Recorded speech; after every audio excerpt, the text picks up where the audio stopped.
Bonsoir tout le monde, Jean-Simon Lavert, je suis le maire de la municipalité. Merci d'être avec nous. Je vous souhaite la bienvenue. Avant de commencer avec notre ordre du jour, je veux juste vous dire que nous avons un absent, une absence motivée. Alain est absent ce soir. On a eu à faire le départage des dossiers d'Alain. Donc, on a quand même quorum. On va pouvoir faire la séance. Donc, au point 1, c'était l'ouverture de la séance. Le point 2, c'est l'adoption de l'ordre du jour de cette séance. Vous avez eu accès à l'entrée à un petit pigeonnier si vous voulez avoir une copie de l'ordre du jour. Ça me prend quelqu'un pour proposer. Anne propose. Tout le monde est d'accord avec l'ordre du jour? Oui. Super. Le premier point, en fait, 2.1, c'est l'assemblée de consultation. Pour ça, nous avons notre directeur en urbanisme, Jérémy. Je te laisse la parole. Merci, M. le maire. Donc, bonjour tout le monde.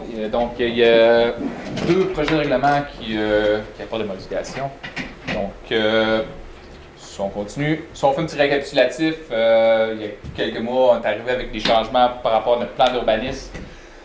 Donc, pour contrer les îlots de chaleur, la loi de l'aménagement de l'urbanisme nous oblige à répertorier sur le territoire les îlots de chaleur et comment intervenir en mettant des mesures, etc., pour ne pas que ça s'amplifie sur le territoire. Donc, on a, prochaine diapo, c'est dans le fond, on a répertorié, donc 5 endroits où c'est en rouge. Donc, la carrière au numéro 1, le 2, c'est Harkins, le routier, le 3, c'est une ancienne carrière.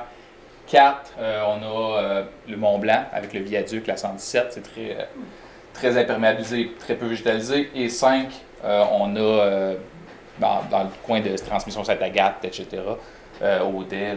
Donc, tous ces endroits-là sont très, c'est ça, comme je le disais, très imperméabilisés et très peu végétalisés, ce qui est phénomène aux îlots de chaleur. Donc, à partir de ce moment-là, nous, il faut apporter des mesures dans nos règlements. Donc, on doit modifier 2 règlements, donc des règlements de concordance, qu'on appelle.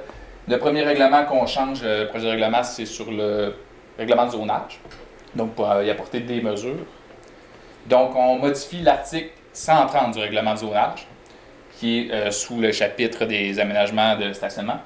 Donc, tout espace de stationnement de plus de 4 cases de stationnement doit être aménagé de manière à ce qu'une couverture végétale mature recouvre plus de 30% de l'aire de stationnement.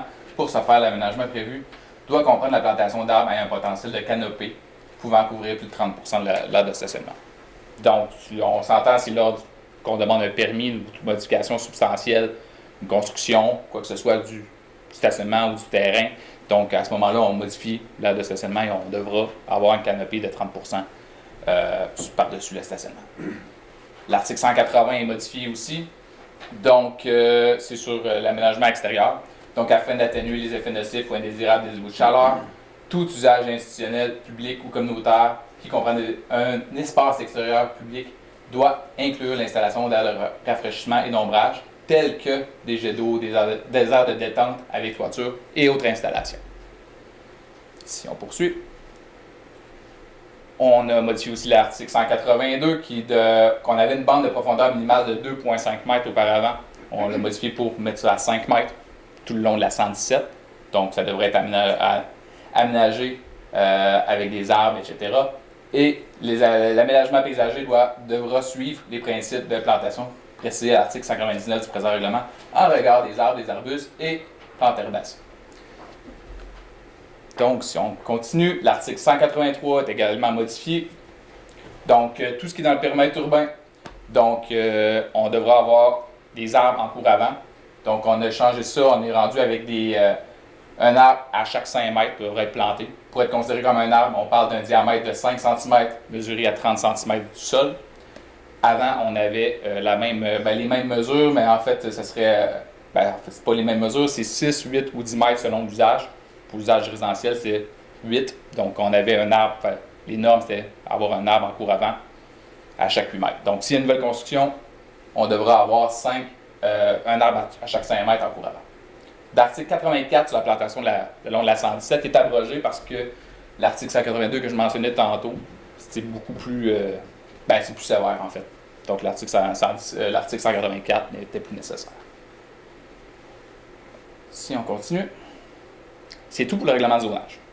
Si on tombe tout de suite, dans le fond, la deuxième modification, c'est notre règlement de PIA. Donc, le plan d'implantation et d'intégration architecturale, qui comprend les objectifs et des critères selon certains secteurs de la municipalité. Si on y va, on ajoute, en fait, il y a des modifications à l'article 18, 22 et 26. Dans le fond, c'est le même paragraphe, c'est pour ceux qu'on l'a mis dans un même diapo, là. Le PA 001, Saint-Faustin, secteur Saint-Faustin. PA 002, secteur Lac-Carré. Et l'autre, le 003, c'est la 117. Donc, ces trois secteurs-là, l'article a été changé. On a juste seulement rajouté dans une perspective de développement durable à la fin. Donc, c'est pas mal ça.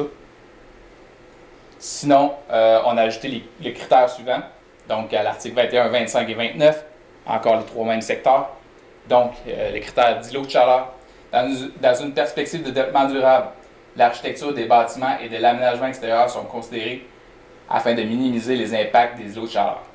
Donc, les critères d'évaluation, c'est privilégier les revêtements imperméables des sols, tels que des dalles alvéolées avec engazonnement, et protéger les bâtiments de la lumière du soleil en privilégiant des toitures pâles, le vertissement sur ou près du bâtiment et la pose de volets ou d'auvent. Je vous le dis, ça se répète dans... On va continuer, là, mais ça va se répéter dans les autres. Donc, PA 009, multifamilial. On a un PIA seulement pour le multifamilial. Je vous dis tout de suite, le multifamilial, ça se passe dans le périmètre urbain. Là. Il n'y a pas au lac Rougeau ou au lac Nantel, il y aura pas. C'est pas possible de faire du multifamilial. Donc, quand demande de construction multifamiliale, ça passe au CCU. Donc, selon ce PIA-là, on a seulement rajouté, encore là, le tout dans une perspective de développement durable à la fin. Donc, de l'article 56. Sinon, c'est le même critère, encore là, les dalles alvéolées avec engazonnement et protéger le bâtiment du soleil avec des toitures pâles, le vertissement sur ou près du bâtiment et la pose de volets ou d'auvent. Si on continue, c'est la même affaire pour notre nouveau PIA, le nouveau secteur de PIA qu'on a adopté récemment, là, le Mont-Blanc. Donc, on a ajouté dans une perspective de développement durable à l'article 63 et on a ajouté, si on continue, le critère sous l'article 71.1, donc qui est la même affaire que depuis tantôt. Si on regarde la carte, parce que là je dis c'est ça, mais sont là. Donc on a ici le brun-orange là, qui fait le long de la 117, donc c'est le PA 003 117. En bas, on a le Mont-Blanc 0010. En jaune en haut, c'est le Lac-Carré. Et en bleu, c'est Saint-Faustin. Sinon, le 009, comme je le disais, c'est multifamilial. Ça s'applique à où c'est possible de faire du multifamilial. Donc, à certains endroits sur le territoire, principalement, comme je le disais, dans le périmètre urbain. Si je ne me trompe pas, ça fait le tour. Est-ce qu'il y avait des questions? Oui? Est-ce que tu expliques pourquoi, par exemple, les îlots de chaleur ne soient pas considérés dans d'autres secteurs, comme, j'imagine qu'il y a des développements éventuels dans certains autres secteurs, du territoire, qu'on pourrait penser qu'on pourrait appliquer aussi des zones de développement durable? C'est parce que, en fait, dans notre analyse donc, du plan d'urbanisme, on a remarqué qu'il n'y a pas vraiment de l'eau de chaleur ailleurs que dans le périmètre urbain. Et c'est beaucoup plus végétalisé. Donc, on demande aussi 60 ou 80%, ça dépend des endroits, d'espace naturel pour un terrain. Donc, à ce moment-là, il n'est pas supposé vraiment d'avoir d'imperméabilisation ou de secteur très peu végétalisé à ce moment-là. Moi, je vois là, très bien le développement qui est juste là. Hein? Encore des pins? Oui. Oui. Et quand vous marchez dans les rues, là, toutes les entrées de maisons asphaltées, la rue, là, je ne sais pas, la dernière fois que j'ai marché, c'était pas encore asphalté, j'imagine que c'est asphalté maintenant. Et les arbres ne dominent pas. Alors, tout ce qui est de ce projet-là, de planter des arbres et tout ça, c'est tout ça. C'est juste là. Ouais. De toute façon, on parle de PIA. Le PIA, le Corée des Pins ne s'applique pas là, dans ce secteur-là, là, parce qu'il n'y avait pas d'îlot de chaleur ou vraiment de contraste là, pour dire qu'il manquait d'arbres à ce moment-là. Dans le règlement de zonage, par contre, il y a des normes qu'il faudra qu'ils plantent. Donc, s'il y a une nouvelle demande de construction ou s'il y en a eu, il devra planter, il va y avoir un suivi qui va être fait. Là.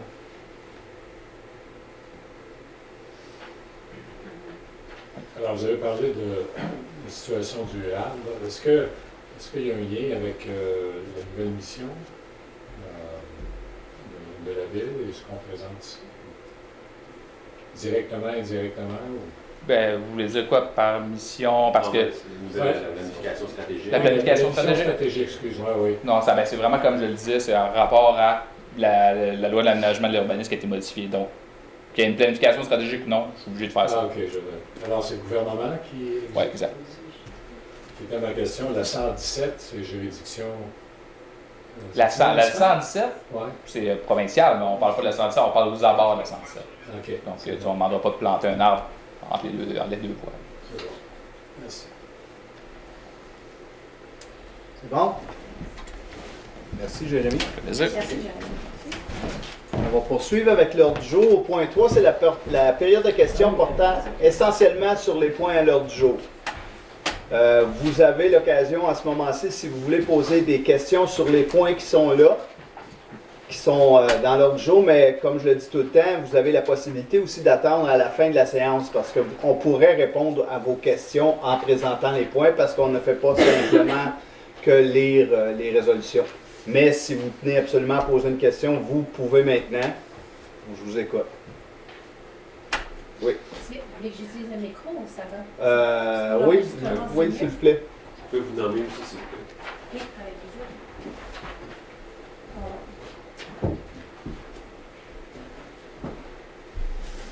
Est-ce que je le Bon, vous pouvez rester là, on va vous entendre. OK, bonsoir à tous. Je m'appelle Aurélie Cosandé-Godin. Je suis du secteur du lac Caribou. Je suis aussi un membre de votre comité consultatif en environnement et j'œuvre dans le domaine depuis plus de 15 ans. J'ai une intervention à faire en lien avec le point 9.1 sur l'ordre du jour de ce soir qui comprend un projet de développement majeur. Je vais vous interrompre. Est-ce que c'est une question ou une C'est un intervention? commentaire. Une Bien, vous intervention. allez le garder pour la fin, parce que ça, c'est la période de questions. Je peux passer tout de suite à mon commentaire qui est aussi une demande. En fait, c'est que ma demande, c'est que ce point d'ordre du jour soit reporté. Est-ce que c'est une 24. question? Je peux te finir? Posez votre question, madame. Je n'ai pas envie Mais de c'est ma partir comme question, ça. j'aimerais ça OK. poser ma question pour que vous me répondiez. Je demande que ce point de l'ordre du jour soit reporté à une date ultérieure afin que le comité en consultatif en environnement soit dûment consulté étant donné l'importance écologique du terrain et des impacts majeurs qu'aurait ce développement au niveau écologique et climatique pour le territoire. On a parlé beaucoup du développement durable en ce moment. Puis j'ai mon intervention que ça me ferait plaisir de vous lire en détail, mais ce que je pense, c'est que ce point à l'ordre du jour, vous manquez d'informations, vous ne pouvez pas prendre une décision éclairée sur tous les aspects qui englobent ce projet-là. Et je pense que le comité de l'environnement pourrait vous donner des informations additionnelles. Merci. Et entre autres aussi, regarder des opportunités de financement qui pourraient être proposées, comme ça vous auriez toutes les informations. Merci. Ça fait plaisir. Notre point statutaire, le point 4, qui est l'approbation. J'aimerais aussi intervenir, si vous voulez bien. Vous avez une question? Oui, une vraie question. Il faut que je me nomme. Maillot Jean-Jacques, j'habite sur le chemin des Lacs. J'interviens sur le même point, qui est 9.1, je crois. Est-il possible d'obtenir un délai afin de trouver une solution durable, bien sûr, et légale avec le propriétaire de ce terrain-là, en collaboration avec la municipalité pour trouver une autre solution que l'usage qui est prévu pour ce terrain-là après la vente. Et c'est ça. Et peut-être est-il possible, avec votre collaboration, d'obtenir, je crois qu'on appelle ça un comité consultatif. Voilà. Je vais vous répondre. Le terrain, la réglementation permet le projet. Donc, on ne peut pas empêcher le projet. D'accord. On ne peut pas empêcher le projet. Non. On peut peut-être dissuader, nous, de notre côté, avec des... Mais le terrain moyens était-il à vendre? Oui. Il n'a pas été vendu, le propriétaire fait son projet dessus, on ne peut pas l'empêcher, la réglementation le permet. Très bien, merci. Bienvenue. J'ai une question aussi. Levez-vous, identifiez-vous. Marianne Germain, propriétaire sur le chemin des Lacs. Est-ce qu'on a le droit de demander, d'après ce que j'ai compris, on a le droit de demander qu'il y ait une consultation publique, voire même un référendum sur la question? C'est le propriétaire d'un terrain pour lequel il a le droit de développer. Le propriétaire est propriétaire du terrain, la Oui. réglementation le permet. Mais étant donné que ce terrain-là est adjacent à 2 réserves Il y a naturelles, des réserves naturelles de chaque côté. Vous me dites il est adjacent à. Il oui, y a déjà un espace protégé. Ce propriétaire-là est propriétaire d'une partie de terrain, d'un lot. Il peut développer, il est chez lui. mais dans votre plan de 20-30 de protection du territoire, ce projet-là en particulier va profondément nuire aux espèces naturelles. Ça va complètement à l'encontre. Votre question? Ma question, c'est pourquoi on ne profiterait pas d'une opportunité comme ça en or d'acquérir 83 acres de terrain à un prix de 40 000 qui est complètement des peanuts pour un terrain comme ça, dans un endroit qui est complètement dévastateur au niveau écologique, au niveau du corridor éco-laurentien. Pourquoi la municipalité, dans son optique de protéger le transposant du territoire de la MRC du gouvernement, il y a des financements accordés à ça, entre autres un 144 millions à travers Conservation de Nature Canada. Pouvez-vous recentrer sur votre question? La question Oui, ma est question, pourquoi c'est- n'avons-nous pas investi pour l'achat, c'est ça? Pourquoi qu'on ne dépenserait pas ce 40 000 $-là qui est en fait une aubaine, une occasion en or de mettre de valeur cette intention-là pour lesquelles vous avez pris un engagement? Vous demandez en à la janvier. municipalité pourquoi on n'a pas investi à acheter ce 40 000 Non, de terrain. pourquoi qu'on ne profiterait pas de cette opportunité-là pour Qui, la commencer? municipalité, c'est ça? Oui. Oui. Ou Parce qu'on qu'on- ne donnerait pas la chance aux œuvres. Parce que nous ne sommes pas promoteurs. Puis c'est pas dans notre optique d'acheter des terrains pour faire des sous, pour protéger. Les gens, quand il y a un terrain à vendre, nous, on n'a pas d'équipe qui regarde. Ça faisait pas partie de notre vision. Est-ce que prochainement, dans un autre conseil, le conseil décidera d'être promoteur puis de protéger? On a... Mais vous avez un comité de l'environnement Oui. qui sert à Mhm. ça. Mais le à comité dire les d'environnement impacts. n'est pas nommé à protéger les terrains, puis à regarder les terrains à vendre, puis à prendre des décisions sur les terrains. On le garde, on l'achète ou on ne l'achète pas. Mais quand Les il y a des sous, conséquences écologiques dévastatrices, les sous- entre autres, ça, c'est votre nuit opinion. à l'acte. Ça, c'est Non, votre c'est l'opinion opinion. de Conservation de Nature Canada, de Conservation OK, c'est pas un Maritime. débat, c'est une période de questions. Votre question, j'y ai répondu. OK, Merci. ma question c'est est-ce qu'on aurait le droit, j'aimerais ça faire la demande, d'avoir un comité, une consultation publique pour ça, voire même un référendum sur la On question. peut pas, c'est un terrain privé, il appartient à un monsieur, Oui, l'homme mais tous les décide gens, de développer. tous nous, les On va faire une citoyens, consultation qu'on soit publique pour le attention. terrain à côté parce que mon voisin décide de construire, il est propriétaire. Non, Je parce peux que pas faire une parce qu'il y consultation a une publique. opposition sociale, je sais pas c'est quoi, il y a pas d'acceptation sociale. Moi, j'ai créé une pétition qui a plus de 500 signatures que les gens sont contre ce Elles projet-là. ne sont pas recevables, les pétitions, parce qu'on ne peut pas juger d'où elles proviennent et qui sont les signataires. Ben, moi, je peux le fournir, cette preuve-là. Elles J'ai ne les sont pas signataires. recevables, ce n'est pas légalement recevable. OK, mais est-ce que ça serait possible d'avoir Donc, une extension je afin de m'excuse, j'ai répondu à faire, votre question. Je sais que vous n'êtes pas contente de ma réponse, mais ça afin est de la faire position une du pétition Conseil. qui concernerait directement tous les voisins et les gens du chemin des Lacs? Ils ont le droit d'être au courant. On n'est pas du tout informés de ça. On va juste se faire mettre ça dans la bouche. Est-ce qu'on aurait le droit d'avoir une extension afin de pouvoir créer cette pétition-là qui serait pas en ligne, qui serait exactement des Je vous ai citoyens répondu, de vous chemin n'êtes des pas Lacs? contente de la réponse, mais je vous ai répondu. Je trouve ça vraiment irresponsable.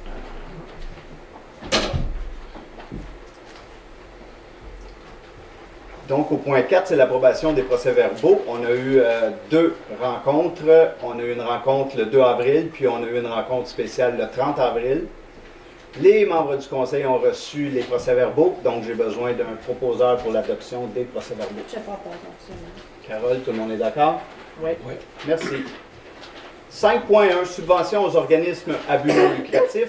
Comme à chaque mois, on a des demandes d'organismes. Carole, je te laisse la parole. Donc, présentement, je propose d'autoriser les versements des subventions suivantes. Donc, Sclérose en plaques pour le tournoi de golf, une commandite d'un trou, donc 200 L'APELC, 100 et le dernier, La Ruche, le Petit Train du Nord, un 200 Est-ce que tout le monde est d'accord? Oui. Merci. 5.2, c'est le dépôt de la liste des personnes engagées. Mathieu. J'en fais le dépôt, monsieur le maire. Le 5.3, c'est le dépôt de la déclaration relative à la formation de M. Réal Tourigny sur l'éthique et la déontologie en matière municipale. J'en fais le dépôt. Merci. 5.4, Anne Adanda au contrat de travail de Mme Danielle Gauthier, directrice générale adjointe et greffière trésorière adjointe. Donc, Mme Gauthier, ici présente, elle a demandé de faire une retraite progressive au cours de l'année 2024. Donc, considérant qu'il y a lieu de revoir ses conditions de travail, je propose d'autoriser le maire et le directeur général à signer pour et au nom de la municipalité l'addenda au contrat de travail de Mme Gauthier. Est-ce que tout le monde est d'accord? Oui. Merci. 5.5, Michel, proclamation de la Journée internationale contre l'homophobie et la transphobie. Considérant que la Charte québécoise des droits et libertés de personnes ne reconnaît qu'aucune discrimination ne peut être exercée sur la base de l'orientation sexuelle, l'identité de genre ou de l'expression de genre, considérant que le Québec est une société ouverte à toutes et à tous, considérant que malgré les récents efforts de meilleure inclusion des personnes LGBT, l'homophobie et la transphobie demeurent présentes dans la société, considérant que le 17 mai est la journée internationale contre l'homophobie et la transphobie, considérant qu'il a lieu d'appuyer les efforts de la Fondation Émergence dans la tenue de cette journée, je propose de proclamer le 17 mai journée internationale contre l'homophobie et la transphobie et de souligner cette journée en tant que telle. Tout le monde est d'accord? Oui. Merci. 5.6, Carole, l'adoption de la procédure de traitement des plaintes relatives aux manquements aux obligations de la municipalité en vertu de la Charte de la langue française. Considérant qu'en vertu de l'article 128.1 de la Charte de la langue française, la municipalité doit adopter une procédure de traitement des plaintes relatives aux manquements et aux obligations auxquelles elle est tenue. Donc, je propose d'adopter la procédure de traitement des plaintes relatives aux manquements et aux obligations de la municipalité en vertu de la Charte de la langue française, de nommer le directeur général responsable désigné à recevoir les plaintes. Tout le monde est d'accord? Oui. Merci. Trésorerie réelle, c'est l'approbation de la liste des déboursés des comptes à payer. Est-ce que tu vois? Est-ce que je suis dans? Non, c'est correct.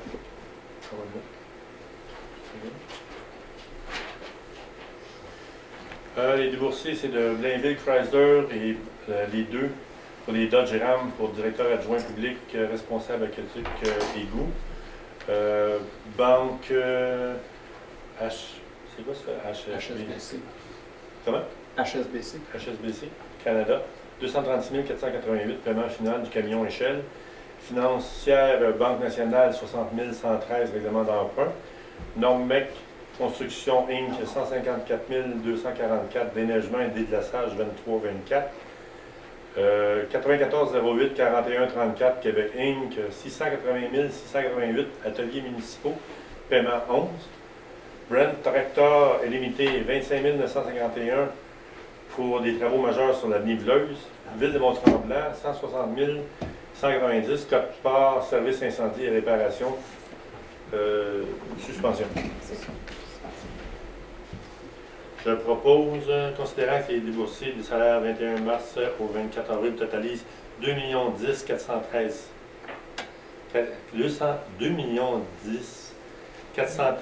et 56 et se détaille comme suit.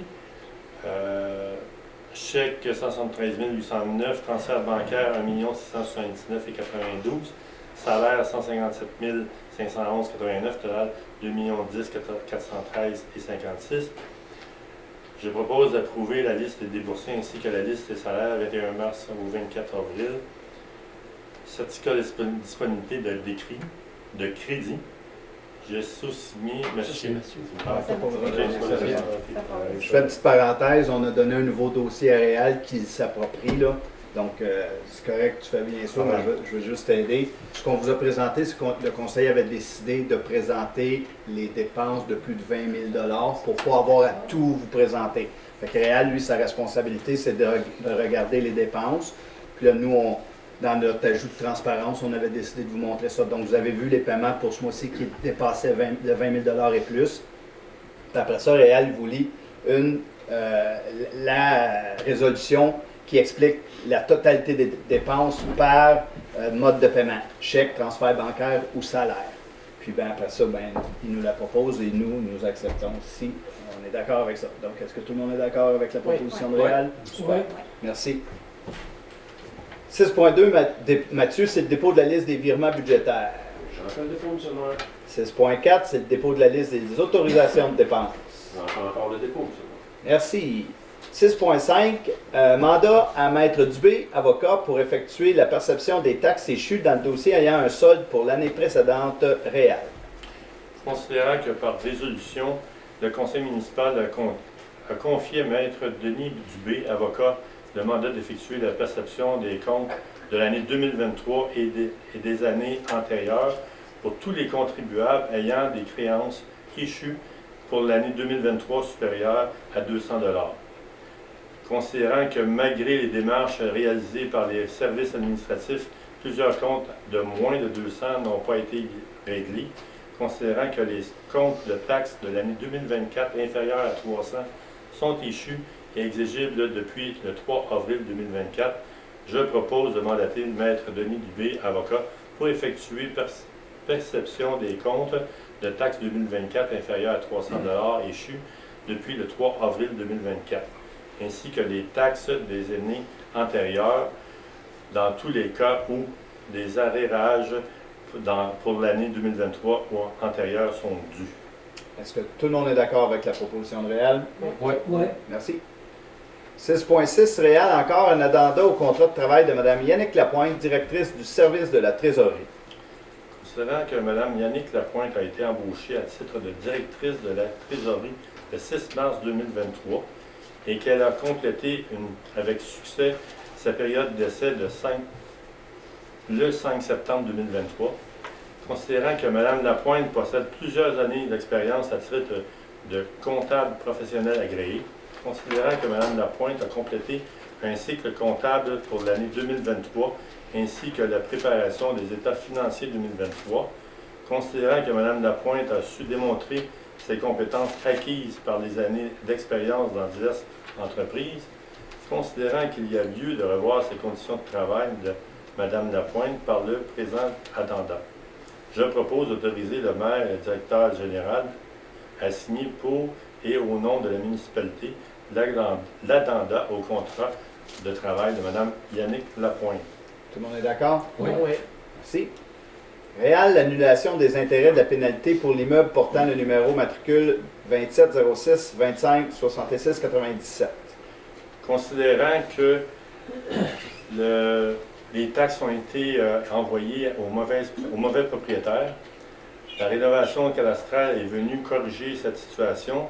Les intérêts et pénalités ont été ajoutés au compte de taxes des années 2017 à 2023, période à laquelle l'inscription du propriétaire était erronée. Je propose d'annuler les intérêts et la pénalité au montant de 267,7 accumulés en date du 16 avril 2024 sur les taxes des années 2017 à 2023 pour les matricules numéro 2706-25-6697 et procéder au remboursement. Tout le monde est d'accord? Oui. Merci. Greffe 7.1, Carole, embauche temporaire au poste d'adjointe administrative. La municipalité souhaite procéder à l'embauche d'une adjointe administrative au service du greffe. Un affichage du dit poste a été conformément aux exigences de la convention collective. La directrice générale adjointe au service du greffe recommande l'embauche de Mme Charlie Puvilland. Le directeur général a procédé à l'embauche temporaire de Mme Puvilland à compter du 29 avril 2024, conformément aux dispositions et règlements. Donc, je propose de procéder à l'embauche de Mme Charlie Puvilland au poste temporaire d'adjointe administrative, greffe à compter du 8 mai 2024 pour une durée approximative de 4 mois selon l'échelle salariale recommandée. Les conditions de travail sont fixées conformément à la convention collective. Tout le monde est d'accord? Oui. Merci. 7.2, Mathieu, dépôt du rapport sur la gestion contractuelle. J'en fais encore le dépôt, monsieur le maire. Merci. Travaux publics 8.1, Guy, adoption du règlement numéro 311-2024 décrétant l'acquisition d'une niveleuse et autorisant un emprunt. Oui, considérant que le conseil municipal souhaite faire l'acquisition d'une niveleuse, on a fait un bilan de santé de la niveleuse et ça a coûté pour faire passer le printemps et l'été, c'est 25 000, mais est en fin de vie. Donc, on n'a pas le choix là, d'acquérir une niveleuse, là, puis le montant est assez important. Donc, considérant que pour réaliser la dite acquisition, un emprunt est requis, considérant que la municipalité désire se prévaloir du pouvoir prévu au deuxième alinéa de l'article 1063 du Code municipal du Québec, Considérant qu'un avis de motion a été donné le 30 avril et que le projet de règlement a été déposé à cette même séance, considérant que des copies du règlement ont été mises à la disposition du public, considérant que le conseiller a mentionné l'objet du règlement et a indiqué qu'il n'y a pas eu de changement entre le projet déposé et le règlement pour adoption, je propose d'adopter le règlement numéro 311-2024 décrétant l'acquisition d'une niveleuse et autorisant un emprunt de 600 000 $. Tout le monde est d'accord? Oui. Merci. Guy, approbation du devis pour l'acquisition de la niveleuse. Oui, donc c'est encore la niveleuse, le devis. Donc, considérant que la municipalité souhaite obtenir des soumissions pour l'acquisition de cette niveleuse-là, considérant qu'un devis a été préparé par les services administratifs, je propose d'approuver le devis portant le numéro 2024-72 préparé par les services administratifs municipaux. Tout le monde est d'accord? Ça va, Anne? Oui. Tu vas donner. 8.3, Réal, octroi d'un contrat pour la fourniture de pierres concassées. Considérant que la municipalité souhaite octroyer un contrat d'acquisition de pierres concassées, considérant que M. Martin Letarte, directeur des services des travaux publics et services techniques, après avoir réalisé les démarches requises conformément aux dispositions du règlement de gestion contractuelle, recommande d'octroyer le contrat à Excavation RB Gauthier. Je propose d'octroyer à Excavation RB Gauthier un contrat pour la fourniture de pierres concassées, soit un maximum de 1750 tonnes de 0,3 300 tonnes de 0,2,5 et 200 tonnes de 4 pouces à 8 pouces pour un total de 28 125 $ plus taxes, soit 32 336,72 toutes taxes incluses, tel que les plus amplement détaillés à son offre de service le 1er mai 2024. Tout le monde est d'accord? Oui. Merci. 8.4, Guy, octroi d'un contrat pour l'asphaltage de la cour des ateliers municipaux. Oui, considérant que la municipalité souhaite octroyer un contrat pour l'asphaltage de la cour des ateliers municipaux, considérant que conformément à l'article 5 du règlement 271-2019 sur la gestion contractuelle, le Conseil, par la résolution 12-538-04-2024, a autorisé les démarches visant l'octroi d'un contrat de gré à gré. Considérant que M. Martin Letarte, directeur du service des travaux publics et des services techniques, après avoir réalisé les démarches requises conformément aux dispositions du règlement de gestion contractuelle, recommande d'octroyer le contrat à Pavage Multipro, je propose d'octroyer le contrat pour l'asphaltage de la cour des ateliers municipaux à Pavage Multipro au coût de 122 000 plus taxes pour un total de 140 269, tel que plus amplement détaillé à son offre en date du 26 avril 2024. Tout le monde est d'accord? Oui. Oui. Madame Rose, je veux vous dire qu'on a eu la réflexion parce qu'on va mettre beaucoup d'asphalte là. Ben oui.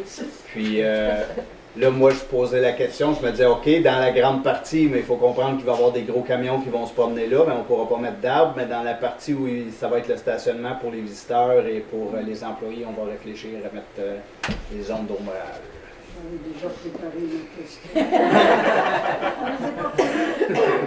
Je suis sûr que vous en avez d'autres. 8.5, Guy, c'est l'octroi d'un contrat à Groupe Québécois pour l'installation de compteurs d'eau. Oui, considérant que la municipalité souhaite octroyer un contrat d'installation de compteurs d'eau, considérant que M. Gilles Bélanger, DG adjoint, après avoir réalisé la démarche requise conformément aux dispositions du règlement de gestion contractuelle, recommande d'octroyer le contrat à Groupe Québécois, je propose d'octroyer un contrat pour l'installation de compteurs d'eau à Groupe Québécois au coût de 95 035 $ plus taxes pour un total de 109 266, tel que plus amplement détaillé à son offre. Tout le monde est d'accord? Oui. Merci. 8.6, Réal, embauche. Considérant que la municipalité souhaite procéder à l'embauche de journaliers chauffeurs opérateurs, qu'un affichage a été conformément aux exigences de la convention collective, considérant que le directeur des services des travaux publics et des services techniques recommande l'embauche de M. Martin Payette et Pierre-Michael Martin. Je propose d'embaucher M. Martin Payette au poste de journalier chauffeur opérateur. Les conditions de travail sont fixées conformément à la convention collective et d'embaucher M. Pierre-Michael Martin au poste de chauffeur, journalier chauffeur opérateur. Les conditions de travail sont fixées conformément à la convention collective. Je propose, C'est beau. Est-ce que tout le monde est d'accord? Oui. On propose 2 fois. Mais regarde, j'en profite là. En bas, le certificat de disponibilité de crédit, là, c'est que Mathieu, par cette phrase-là, confirme qu'on a les sous pour le faire. Fait qu'on n'a pas besoin de la lire, mais elle est dans la résolution, cette partie. OK. 8.7, Guy, approbation du décompte 13 de Groupe La Verdure. Oui, considérant que le groupe La Verdure a présenté son décompte progressif numéro 13 relatif aux travaux de construction des ateliers municipaux au 30 avril 2024. Travaux exécutés 465 180, avenant 24 170, retenu 5 on déduit, ce que je comprends, de 164 096. Donc, tout ça, ça fait un total de 325 253, plus TPS, TVQ, grand total 373 960. Considérant la recommandation de Jean-François Parent, architecte de PIA, considérant que les travaux sont substantiellement terminés, on a fait la réception provisoire, permettant la prise de possession avec réserve de l'ouvrage par la municipalité, tel qu'il apparaît au certificat d'achèvement substantiel de l'ouvrage émis par M. Parent. Je propose d'approuver le décompte numéro 13 et d'autoriser le paiement à Groupe La Verdure de la somme de 325 253, de confirmer la réception avec réserve des travaux en date du 23 avril 2024. Super belle nouvelle, ça. On est dans les temps. Oui. Est-ce que tout le monde est d'accord avec ça? Oui. Merci. 8.8, Michel, l'approbation du décompte 2. Considérant que Limard et Fils a présenté son décompte progressif numéro 1 relatif aux travaux de réaménagement du parc Gérard Legault au 1er avril 2024, lequel se détaille comme suit: les travaux exécutés de 345 658, moins une retenue de 10 34 565, plus la TPS, plus la TVQ, pour un grand total de 357 678. Considérant la recommandation d'Émilie Delisle, architecte paysagiste, je propose d'approuver le décompte numéro 2 produit par Limard et Fils et d'autoriser le paiement de la somme de 311 092 plus taxes telles que détaillées au décompte progressif numéro 2. Tout le monde est d'accord? Oui. Super, merci beaucoup. 8.9, Anne demande au ministère des Transports du Québec de réduire la limite de vitesse. Oui, c'est ça. Sur la rue principale, ça a été demandé par beaucoup de citoyens d'essayer de réduire la limite sur la rue principale parce que c'est vraiment assez dangereux quand on veut marcher. C'est le seul lien entre le secteur Lac-Carré et Saint-Faustin. Si on essaie de passer dans les petites rues à côté, ça se fait pas. C'est un lien aussi pour prendre l'autobus là, au coin de la rue Saint-Faustin. Puis la largeur de la rue principale est réduite là, entre la rue du Domaine-la-Chaîne et le lac supérieur. Donc, c'est ça. C'est sûr qu'avec le parc linéaire qui est asphalté, il y a encore plus d'achalandage. Fait que donc, c'est encore plus de chances là, d'avoir des accidents avec les automobiles qui vont très vite.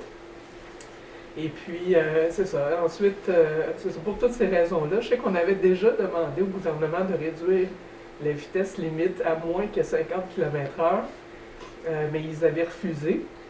Mais par contre, dernièrement, on a vu que le ministère a consenti pour la première fois au Québec de réduire la limite de 50 à 40 dans la municipalité de Durham-Sud.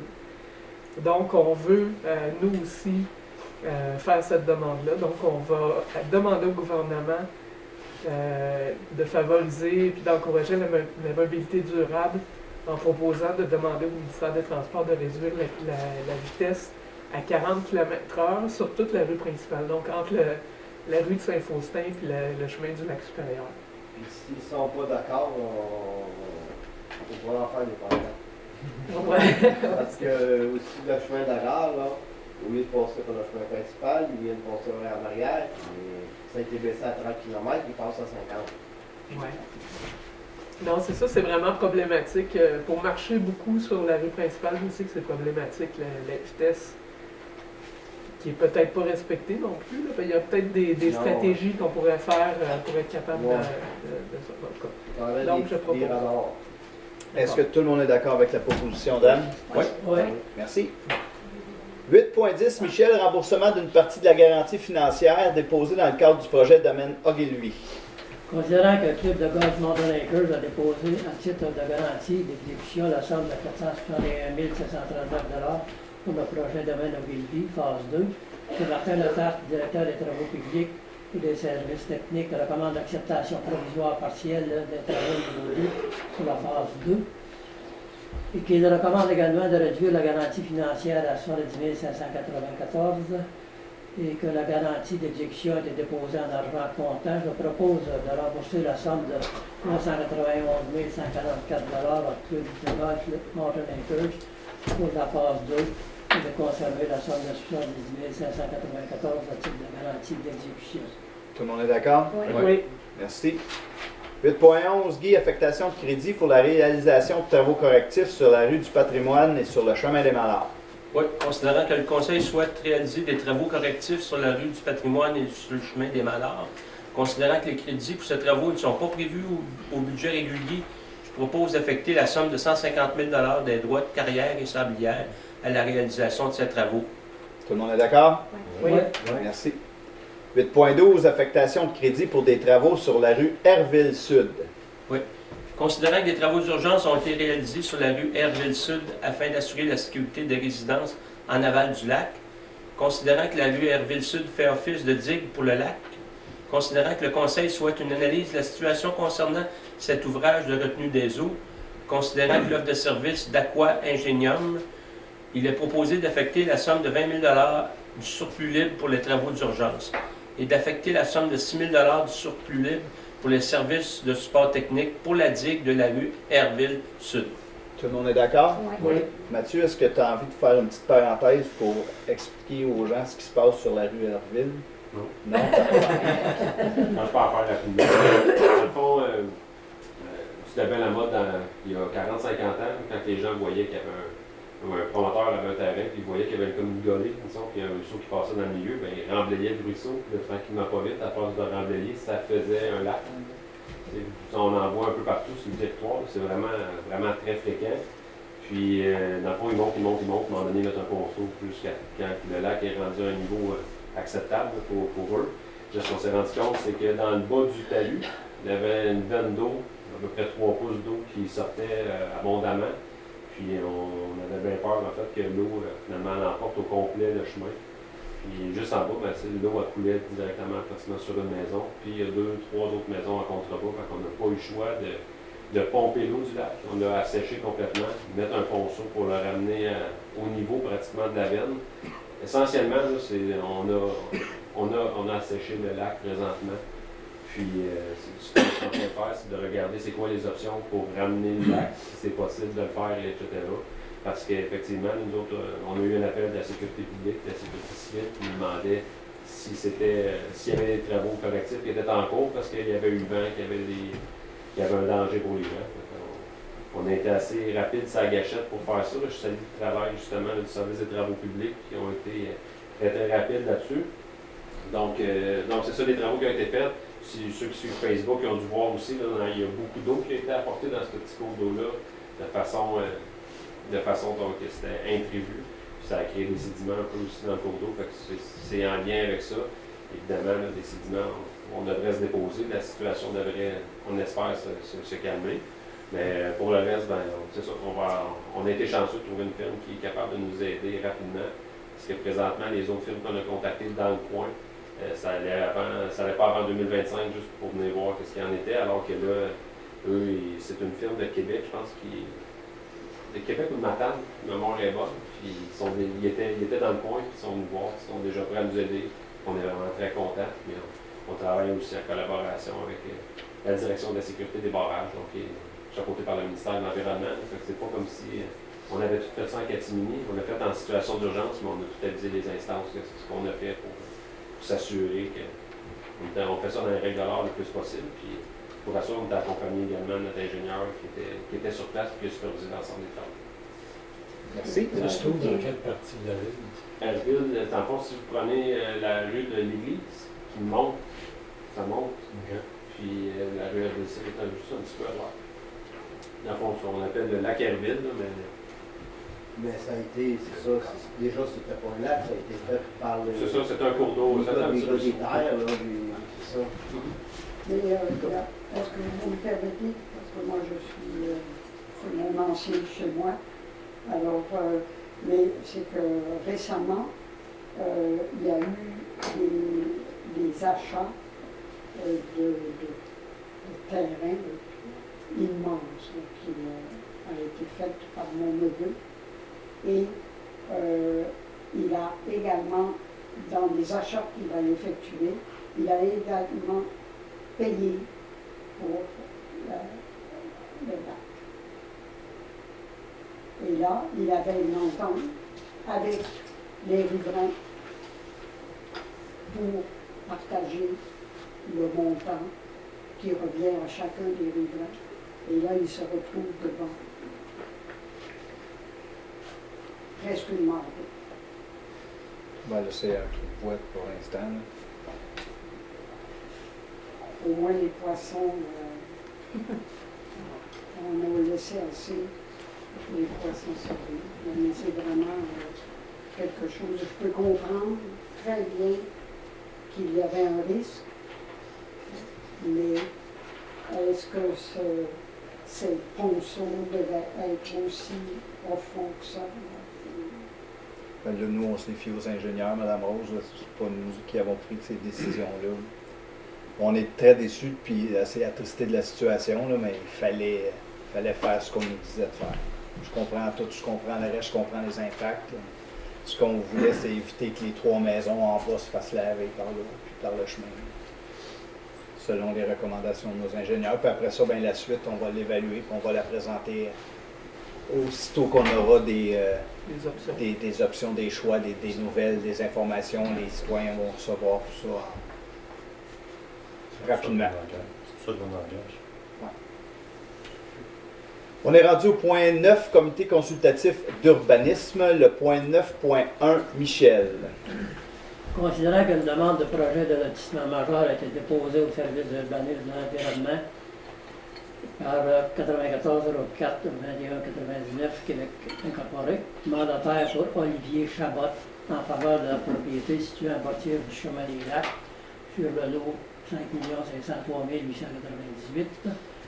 Considérant que la demande est assujettie au PIA 004, projet de lotissement majeur de règlement relatif au plan d'implantation et d'intégration architecturale numéro 197-2011, considérant que le projet consiste en la création de 22 lots résidentiels et la construction d'une rue comme démontré sur le plan d'arpenteur Simon-Jean portant la minute 50-79, que le projet proposé respecte les objectifs et la majorité des critères du PIA 004, considérant que le Conseil considère que le non-respect du critère relatif au tracé des rues qui prévoit la connexion et le prolongement sur les terrains voisins non encore développés est acceptable dans le présent projet, que le comité consultatif d'urbanisme, par sa résolution 2993-04-2024, recommande au conseil municipal d'accepter le PIA associé à la demande de projet de lotissement majeur en faveur de la propriété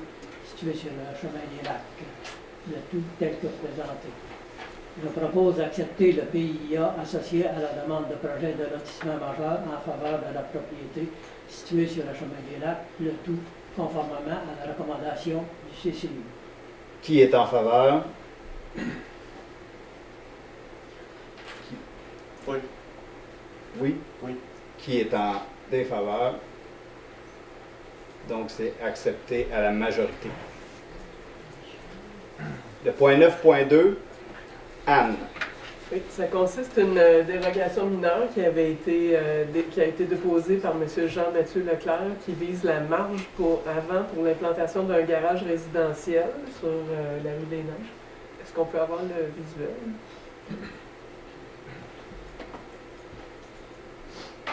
Merci. Le prochain, s'il vous plaît. Merci beaucoup. Donc, c'est ça, fait que le garage qui était proposé, c'est celui qui est en haut à gauche. Oui, merci. Et puis, c'est ça, la dite demande visait à autoriser l'implantation de ce bâtiment-là à une distance de 5 mètres de la ligne de l'eau, alors que le règlement, ça demande d'avoir 15 mètres. Il pourrait être possible de construire le garage résidentiel d'une superficie moins grande que celle qui a été présentée et de l'implanter à l'endroit de la remise suite à la démolition de celle-ci. Donc, c'est la remise qui est ici. Voilà. Que l'application du règlement n'a pas pour effet de causer préjudice sérieux aux propriétaires. L'octroi de la dérogation mineure n'aggravait pas les risques en matière de sécurité, de santé publique, en environnement ou au bien-être général. Que la demande est considérée comme un changement majeur plutôt qu'une dérogation mineure. Le comité consultatif d'urbanisme a recommandé au conseil de refuser la demande de dérogation mineure. Là, étant donné que c'est une dérogation mineure, je dois demander s'il y a des gens dans la salle qui veulent s'exprimer ou donner leur opinion là-dessus, sur ce sujet-là, si le propriétaire est là pour débattre de la situation. Donc, tu peux aller avec ta proposition. Donc, je propose de refuser la demande de dérogation mineure en faveur de la propriété située au 1358 rue des Neiges, conformément à la recommandation du CCU. Est-ce que tout le monde est d'accord avec le refus? Oui. Oui. Merci. 9.3, Anne, c'est une demande d'approbation en vertu d'un PIA.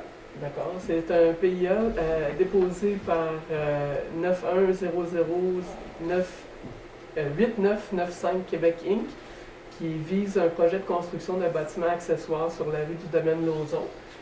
Donc, si on peut aller à la prochaine diapositive. Donc, c'est le bâtiment de Hervé Gauthier qui est sur le chemin du lac Lauson. Il a demandé d'avoir le bâtiment qui est en rouge, là, qui est un bâtiment accessoire.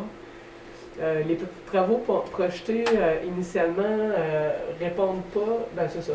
Le bâtiment, en fait, il est proposé comme étant entièrement gris, alors que la devanture du bâtiment, elle est brune et grise. Mais par contre, ben, c'est ça, on le voit là, justement, elle est brune et grise. Donc, cette partie-là, c'est la partie où il va avoir l'implantation du garage. Donc, on a jugé que visuellement, ce serait moins difficile d'avoir un bâtiment de la même couleur que le gris qui est là. Donc, on a décidé d'approuver la résolution, malgré le fait que c'est une dérogation, dans le fond, au PIA, qui demandait là, la même couleur que le bâtiment. Puis la deuxième raison pourquoi ça a été accepté aussi, c'est parce qu'il y a des arbres qui sont plantés devant. Fait que donc, il y a des cèdres qui vont couvrir la partie du bâtiment là, qui va être là. Donc, c'est ça. Fait que, le conseil était plutôt d'avis que le revêtement extérieur projeté pour le bâtiment accessoire s'agencerait bien au bâtiment principal puisqu'il reprend la couleur du mur duquel il sera adjacent et qu'une aide cèdre présente sur les lieux disséminera la façade du bâtiment. Donc, je propose d'accepter le PIA associé à la demande de permis de construction en faveur de la propriété au 490 rue du domaine Lauson. Est-ce que tout le monde est d'accord Oui. avec ça?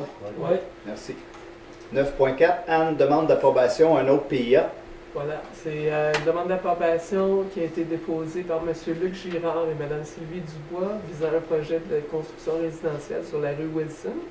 Donc, c'est dans le domaine des Pins. La demande de permis a été déposée au service de l'urbanisme et il est assujetti au PIA du Carré des Pins. Les travaux projetés, c'est ça, donc c'est le nouveau bâtiment qui est là. Les travaux projetés sont une superficie de 307,12 mètres carrés sur dalle de béton contigu. Le revêtement extérieur va être en déclin de vinyle horizontal de couleur blanche et les facettes de couleur aluminium noir, les portes et fenêtres de couleur noire. Donc, ça, c'est ce qui est proposé. Puis, les deux autres photos, c'est les maisons qui sont adjacentes. Donc, ça s'intègre bien avec le reste de l'architecture qui est dans ce carré des pins-là. Donc, le comité consultatif d'urbanisme a recommandé au conseil municipal d'approuver la demande. Donc, je propose d'approuver le PIA associé à la demande de permis de construction en faveur de la propriété située sur la rue Wilson, conformément à la recommandation du CCU. Tout le monde est d'accord? Oui. Ouais. Merci. 9.5, c'est un autre PIA. Anne. Un autre PIA sur l'allée du 5e dans le Golfe. qui a été déposé par M. Simon Labbé sur l'allée du 5e. La propriété est à l'intérieur de la zone VR 408, là, donc c'est aussi associé à un PIA, implantation sur les sommets de versants de montagne du règlement relatif sur les plans d'implantation et d'architecture. Donc, si on regarde c'est ça, en tout cas, le bâtiment qui va être bâti, c'est vraiment comme il est proposé là en fait, qu'on peut voir. Je pense qu'on a une autre photo aussi, la prochaine. Ouais, c'est ça. Donc ça, c'est l'architecture qui est proposée, qui est quand même assez moderne, mais dans ce secteur-là, ça s'agence quand même assez bien avec le reste des bâtiments. Puis ça répond aux objectifs, les critères du PIA 005 qui est situé dans cette zone-là. Donc le comité d'urbanisme a recommandé au conseil municipal d'approuver la demande. Donc je propose d'approuver le PIA associé à la demande de permis de construction en faveur de la propriété située sur l'allée du 5e, conformément à la recommandation du CCU. Tout le monde est d'accord? Oui. Oui. Merci. Comité sur l'environnement, CCE, Anne 10.1, avis de motion, dépôt d'un projet de règlement. Ah oui. C'est ça. Donc, c'est ça sur la gestion des installations sanitaires. Moi, je n'étais pas au dernier conseil, mais ça a été proposé là, de faire la protection de l'environnement. Pardon? C'est pas celui-là qu'on a. Ah, excuse-moi. On est aux objets à usage unique. Ah, mon Dieu, j'en ai manqué un. Désolée. Donc, c'est ça, les plastiques qui sont un problème pour l'environnement. On veut essayer de réduire le plastique autant que possible à la source. Donc, on fait un avis de motion et dépôt du projet de règlement 312-2024 qui va régir la distribution des objets à usage unique. C'est déposé. Merci Anne. Le point 11.1, c'est celui-là. C'est celui-là dont je parlais, oui, merci.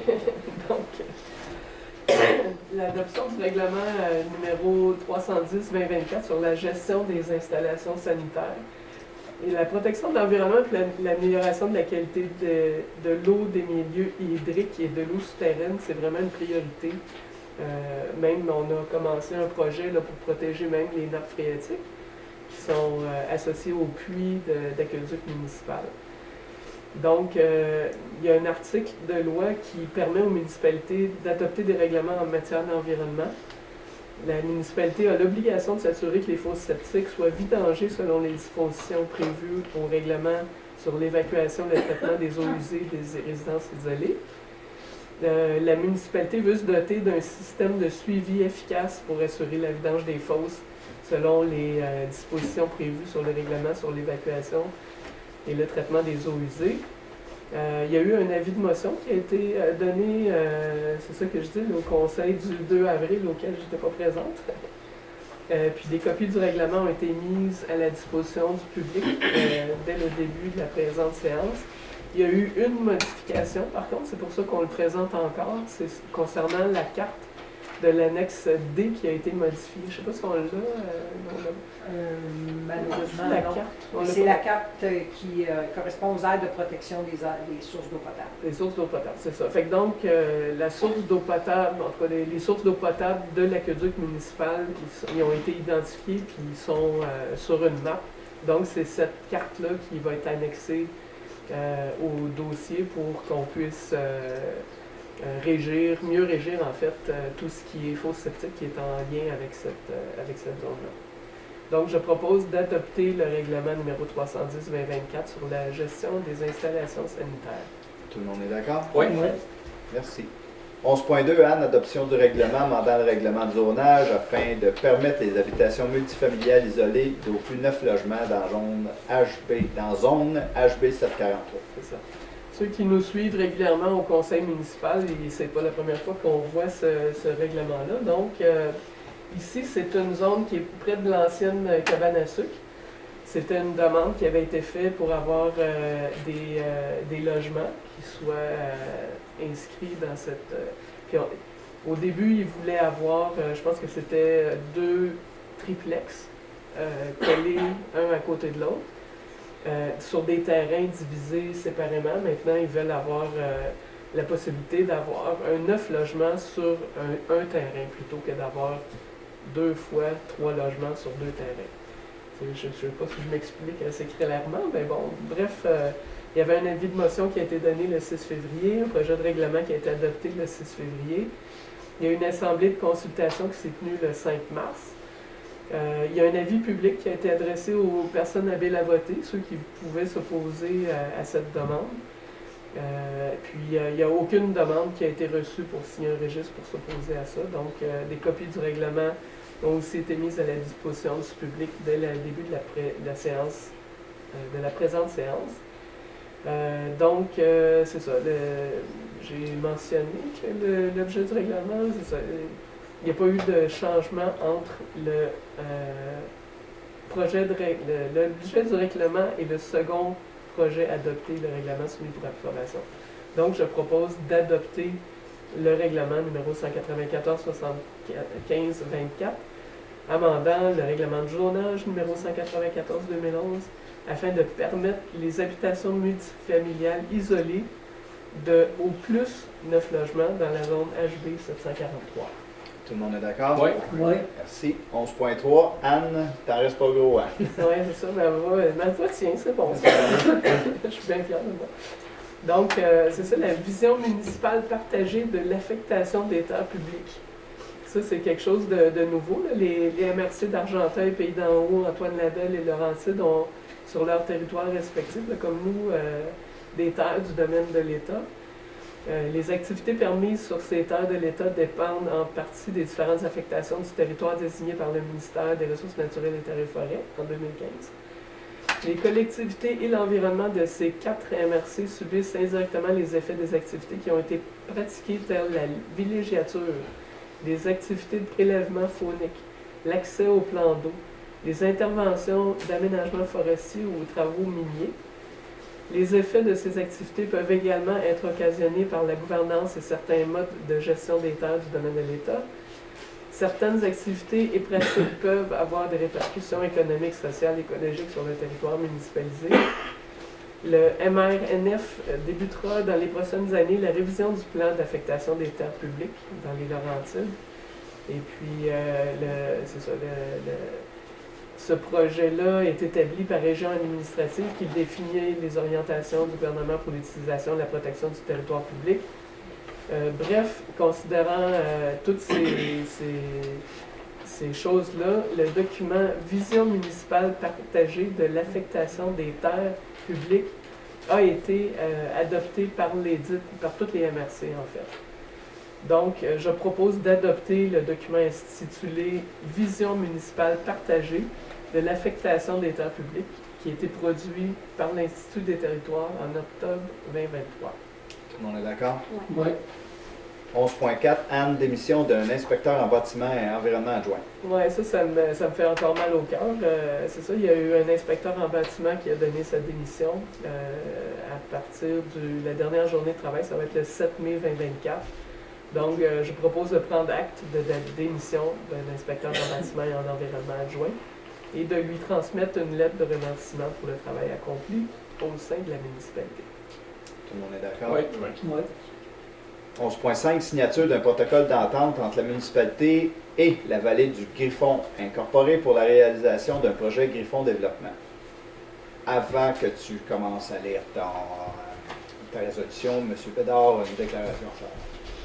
Oui, Monsieur le maire, je déclare conformément aux dispositions de l'article 361 de la loi sur les élections de référendum de la municipalité que je suis susceptible d'être en conflit d'intérêt sur cette question en raison du fait que c'est moi qui ai vendu le terrain dont il est question dans cette demande au propriétaire actuel. Je me suis abstenu de participer aux délibérations et je m'abstiendrai de voter. Merci. Anne. Donc, la municipalité, par résolution, a déjà approuvé le projet de lotissement majeur Griffon Développement Inc. Le projet de mise en place des services publics porte sur une partie des lots existants. Là, je ne sais pas si on a les lots existants. 5035. Lesquels sont-ils? Tout ce qui est pas en couleur, mais en grisé. Là. OK. Oui, c'est ça. Donc, cette partie-là du projet, c'est ça, ça porte sur une partie des lots existants. des services publics, excusez-moi. Il y a un protocole d'entente qui a été préparé par le service des travaux publics et le service de l'urbanisme et de l'environnement. Donc, je propose d'autoriser le maire et le directeur général à signer le protocole d'entente à intervenir entre la municipalité et la vallée Griffon Inc., dont une copie est jointe à la présente résolution pour en faire partie intégrante. Si le requérant n'a pas signé le protocole d'entente dans un délai de 6 mois à compter de l'adoption de la présente résolution, celle-ci devient nulle et caduque, tel que prévu à l'article 22 du règlement 246-2026 relatif aux travaux municipaux et d'infrastructures. Tout le monde est d'accord? Oui. Merci. Anne? Vous situez ça? C'est ça, c'est sur le chemin des lacs. Oui, c'est le chemin des Adjacent lacs. au chemin des lacs. Le chemin des lacs est en haut, si je me trompe pas. Michel, est-ce que tu peux nous Ah, aider? oui. Oui, c'est ça. regarde, monsieur En le bas maire, du vous Mont l'avez, Blanc. là. Ah oui, c'est ça. Fait que le chemin des lacs qui est... Ça, c'est le Mont Blanc, là? C'est ça. Ça, c'est le Mont Blanc, le chemin des lacs. C'est un terrain qui... Juste après la route du Mont-Joli, à gauche en allant vers le lac. C'est ça.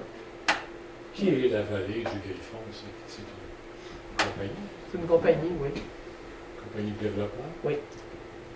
Résidentiel? Je pourrais pas Oui, dire. mais le projet, c'est ce qui est présenté. C'est conformément avec le zonage de là. 11.6, Anne, démission de Mme Carole Peck à titre de membre du comité consultatif d'urbanisme. Oui, donc Carole Peck a donné sa démission, elle faisait partie du CCU. Donc, je propose de prendre acte de la démission de Mme Peck et de lui transmettre une lettre de remerciement pour le travail accompli au sein de ce comité. Tout le monde est d'accord avec ça? Oui. Merci. On n'est pas d'accord. On n'est pas d'accord avec la démission, mais on est d'accord d'envoyer une lettre de remerciement. Sécurité publique, service incendie. Michel, conclusion d'un contrat avec Stam concernant un logiciel d'alerte. Considérant que la municipalité a conclu un contrat de service avec Système relativement à un logiciel d'alerte et de notification afin de se conformer à l'article 2 du règlement sur les procédures d'alerte et de mobilisation, considérant que ce contrat prendra fin le 31 août 2024, que l'offre de service de Système, une division de COCA, pour la signature d'un nouveau contrat. Je propose d'octroyer un contrat à Système pour l'utilisation d'un logiciel d'alerte et de notification de masse pour une durée de 3 ans au coût de 1 065 plus taxes pour la première année, 1 097 plus taxes pour la deuxième année et 1 130 plus taxes pour la troisième année, pour un total de 3 894 plus taxes. Les frais de déclenchement sont ensuite, le contrat sera renouvelable automatiquement aux mêmes conditions. Et autoriser le maire et le directeur général à signer le contrat avec Système, une division de COCA. Tout le monde est d'accord? Oui. Oui. Mathieu, on peut, ben, tu sais, dans le fond, j'ai envie de l'expliquer. Système, là, c'est notre système d'alerte quand on a des situations d'urgence. Je ne sais pas si les gens ici sont inscrits, mais nous, on croyait que c'était important. 12.2, Michel, mise à niveau des détecteurs CO et NO2 de la caserne.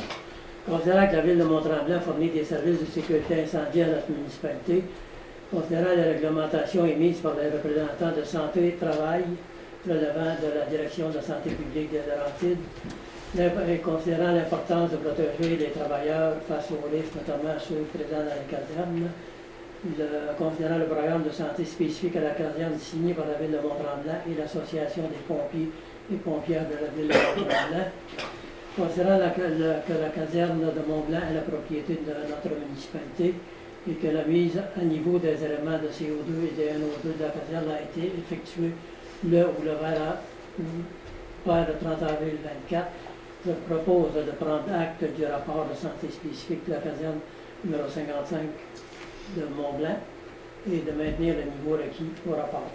Tout le monde est d'accord? Oui. 13.1, Michel, signature d'une lettre d'entente concernant un poste de chef animateur pour le camp de jour. Considérant que la municipalité souhaite renforcer l'encadrement des animateurs du camp de jour et de leur permettre d'avoir accès à une personne qualifiée pour les aider dans les interventions auprès des enfants qui fréquentent le camp de jour, que la municipalité souhaite créer un poste temporaire saisonnier de chef animateur, que ce poste est récurrent d'année en année, qu'il serait opportun d'ajouter ce poste à l'annexe de la convention collective. Considérant le syndicat des travailleurs et travailleuses de la municipalité N'a pas d'objection à signer une telle entente. Je propose d'autoriser le maire et le directeur général à signer la lettre d'entente numéro 24 pour la création d'un poste temporaire saisonnier de chef animateur.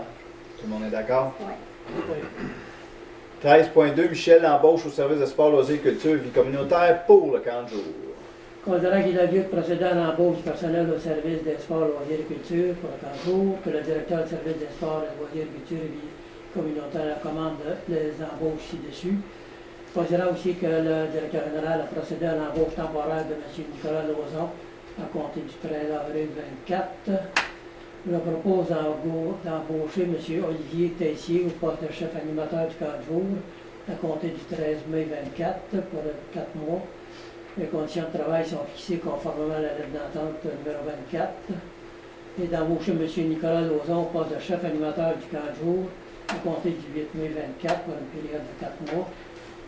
Et d'embaucher au poste d'animateur de camp de jour qui se déroulera du 24 juin au 16 août 24, plus les journées de formation qui se tiendront au préalable des personnes suivantes. Madame Ariane Studio, Laurie Labonté, Frédéric Boivin, Tristan Doré, Vincent Desjardins, Alexis Boyer, Simone Lévesque. Et d'embaucher Mme Clara Méran au poste d'animatrice accompagnatrice du camp de jour du 24 juin au 16 août. D'embaucher aussi Mme Stéphanie Grenier-Carpentier au poste d'animatrice accompagnatrice du camp de jour du 24 juin au 16 août aussi. Les conditions de travail sont fixées conformément à la convention collective. Tout le monde est d'accord? Oui. Merci. 13.3, Carole, amendement à la liste des organismes accrédités bénéficiant de location gratuite des infrastructures et salles municipales. Concernant qu'en vertu de la politique de location des infrastructures municipales adoptée par le conseil municipal, la liste des organismes pouvant bénéficier de la location gratuite a été établie par résolution du conseil. Concernant que la Maison de la Famille du Nord demande d'être ajoutée à cette liste, donc je propose d'ajouter la Maison de la Famille du Nord à la liste des organismes pouvant bénéficier de la location gratuite des salles et des infrastructures municipales. Tout le monde est d'accord? Oui. Merci. 13.4, Carole, location d'une salle gratuite pour le ministère des Affaires municipales et de l'Habitation.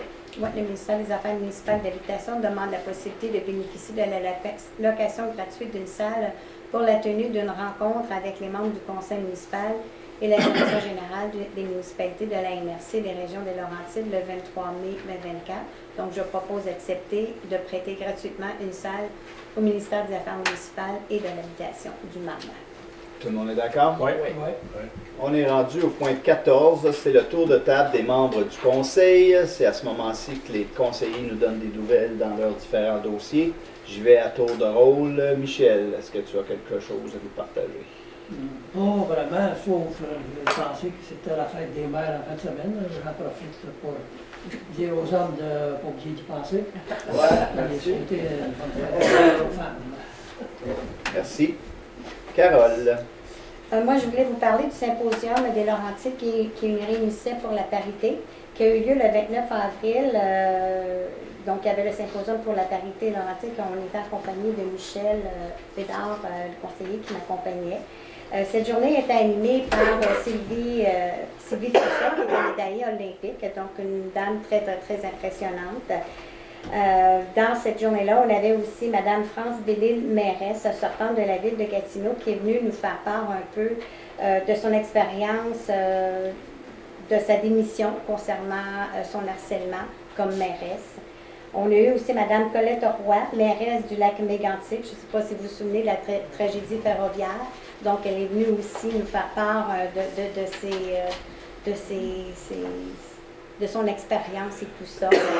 On avait aussi M. Jean-Pierre Charbonneau, homme de politique et de renom, qui est venu nous parler de Mme Marois, aussi de toute son expérience comme première ministre et tout ça. Fait que c'était très intéressant. Il y avait aussi beaucoup d'autres personnes, donc c'est sûr qu'on avait nos deux députés, qu'on avait les députés fédérales et provinciales, on avait Mme Chantal Janotte qui était présente, on avait Marie-Hélène Gaudreau aussi qui était présente, et on avait aussi M. Marc Lheureux, le préfet de la MRC et qui est le maire de Brébeuf aussi. Le message que j'en ai perçu de toute cette journée, en fait, c'est un message que je dois transmettre un peu aux dames, que vous soyez femmes de maison, travailleuses, ou que vous avez des postes de direction ou que ce soit comme conseillère, mairesse ou dans n'importe quel genre, toutes femmes ont sa place dans la société. Donc, que ce soit dans un organisme même à but non lucratif, les femmes ont leur place aussi. Les femmes doivent prendre leur place auprès des hommes. Dans la société est en train de changer maintenant. Les hommes font de plus en plus de place aux femmes et c'est le temps que nous, les femmes, prennent notre place aussi dans les postes de direction et tout ça. Si vous vous souvenez, il n'y a pas si longtemps, les femmes n'avaient même pas le droit de venir voter. Donc, on voit que la société est en train de changer et que les femmes peuvent prendre leur place et tout ça. Ce qui est sorti de cette journée, on parlait qu'il y avait juste à peu près de 20 à 40% des femmes qui ont quand même leur place dans la société. Donc, c'est un peu un appel aux femmes, aux citoyennes, que si jamais vous avez des projets, de ne pas vous arrêter, de foncer, d'aller de l'avant, parce qu'on a besoin des femmes dans la société. Puis on a notre place aussi. Donc, c'est un peu le message que j'avais à vous soumettre. Je ne sais pas si toi, Michel, tu as peut-être quelque chose à dire, parce que tu étais présent aussi. Moi, c'est un peu... C'est ça que... Je suis totalement de ton avis, là. C'était quand même, ça a été intéressant toute la journée. Des fois, là, ces affaires-là, tu commences à 8 h le matin, tu finis à 14 h le soir. Là. Des fois, en avenir, tu as de la misère à garder l'intérêt, mais c'était tellement bien organisé, puis les gens qui étaient là, ils étaient tout intéressants. Donc, c'était presque toujours des femmes qui étaient, le M. Charbonneau, qui entretenait un bon bout. Encore là, il parlait des femmes. En tout cas, ça pour dire que j'ai trouvé ça intéressant du début à la fin. J'étais un peu fatigué. C'est sûr que dans la Quand vous êtes retourné à la maison, vous avez été plus gentil. Avec les femmes, oui. 152 lèches, comment dire. Merci, Carole. Je voulais juste rajouter aussi que ça se faisait ici à Mont-Blanc, donc tout ce monde-là s'était déplacé, c'était ici au Golfe Laurentien, fait que je veux dire, c'était quand même pas loin pour nous, puis on en a profité. Fait que donc, allez-y, mesdames, ne gênez-vous pas, allez de l'avant, puis foncez. Anne. C'est ça, je voulais mentionner qu'il manque 2 inspecteurs à l'urbanisme, donc s'il y en a qui sont intéressés à postuler, qui ont les qualifications, ça serait bien que vous manifestiez. Puis il y a aussi, c'est ça, ça cause un petit peu de retard là, dans les approbations de demandes, donc je voulais juste le mentionner. Dans certains cas, ça se peut que les retards soient calculés en mois. Réal? Guy? Oui, ben moi je voulais juste mentionner que les ateliers municipaux, on a fait une réception provisoire. Donc le garage qu'on louait au lac supérieur, il a été libéré, je crois que c'est fin avril. Donc là, il y a des commandes qui ont été passées pour les étagères, ce qu'on appelle en anglais le racking, qui devrait être installé à peu près dans le mois de juillet. Puis après ça, ben, ça va se faire graduellement. Là.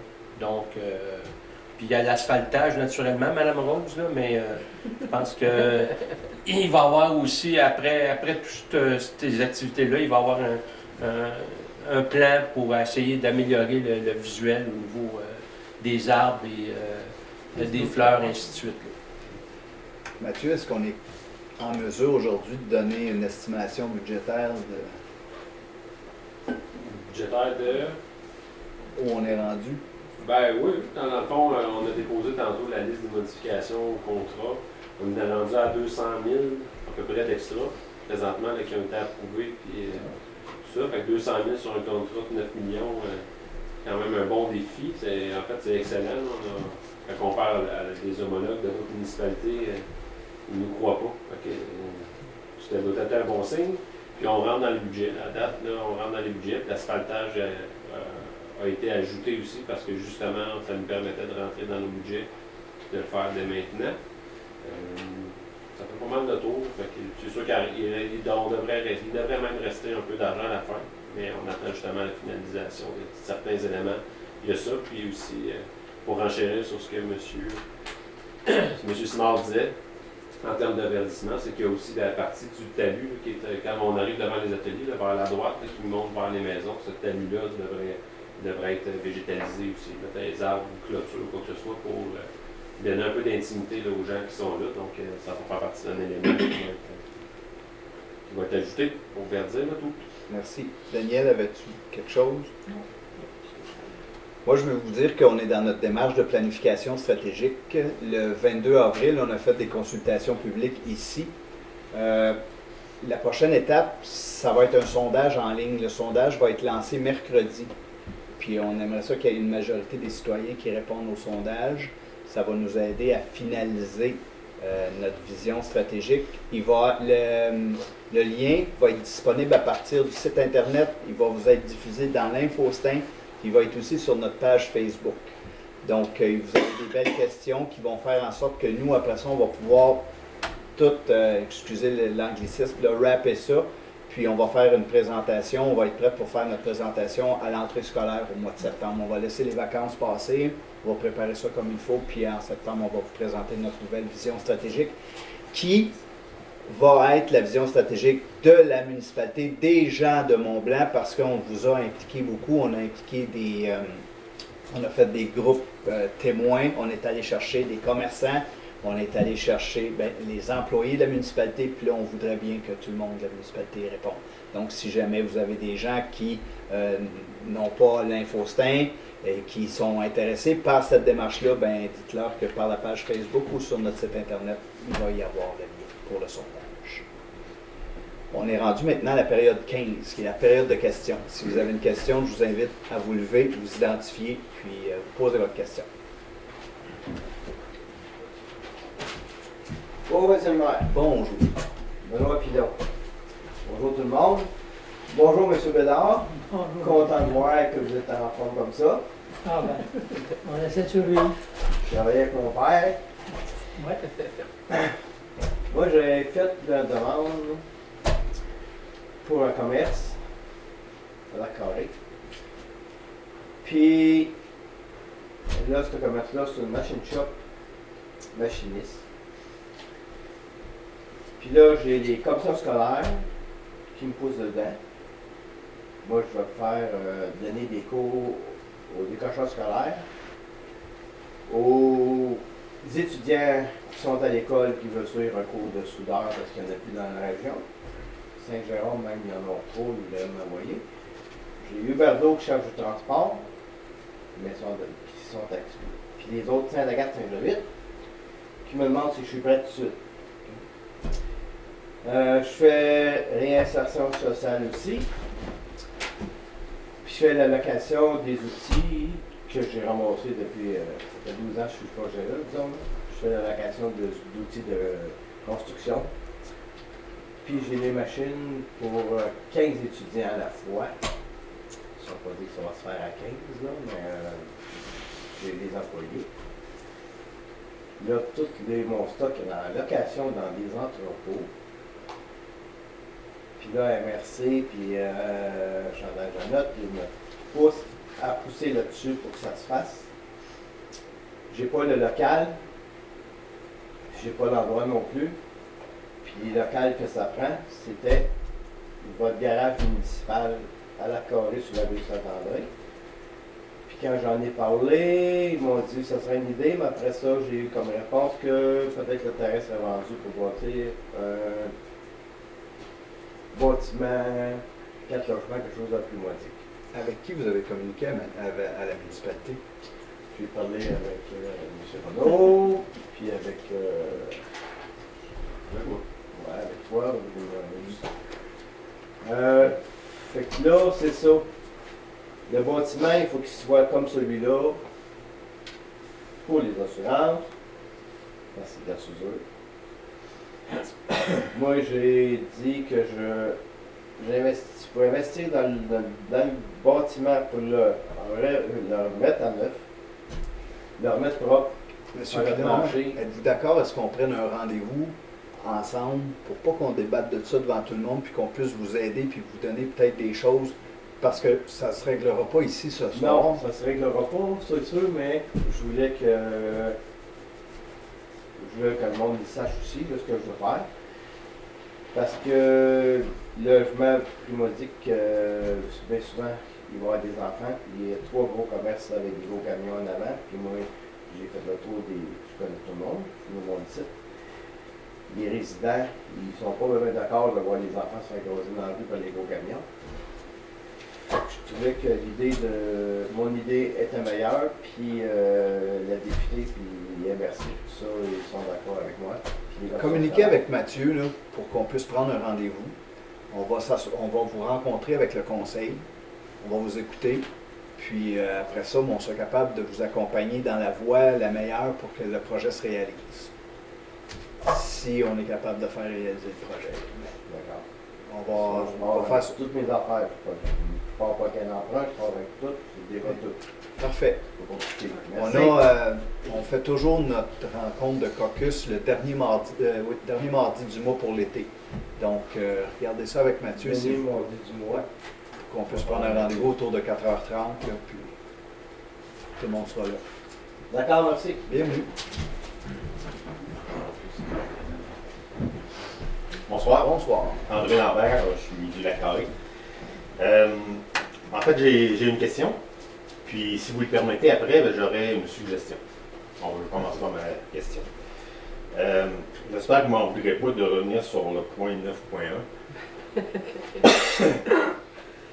Mais en fait, c'est que vous nous avez expliqué là, que la municipalité ne pouvait rien faire parce que c'était un terrain privé.